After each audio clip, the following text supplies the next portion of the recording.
Zara McDermott has opened up on the pain she suffered when a cyst exploded on her ovary.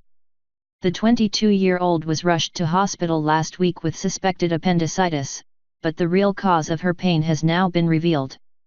Love Island star Zara has now claimed that she went blind with pain following the infection in her womb. "I was getting really anxious about what was going on. I couldn't see even a meter in front of me. I was so weak from the infection." Crediting her boyfriend Adam Collard for helping her through the painful experience, she said, "Adam rushed me to hospital and parked right outside.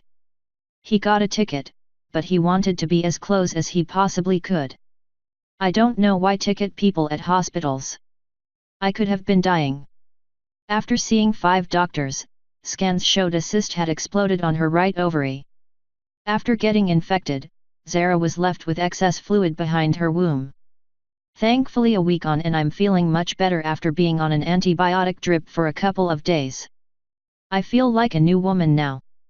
Zara even turned to her former CO star Alex George about her pain, revealing, "I talked to Dr. Alex about it and he said it's like a pocket of fluid that you can't control where they grow.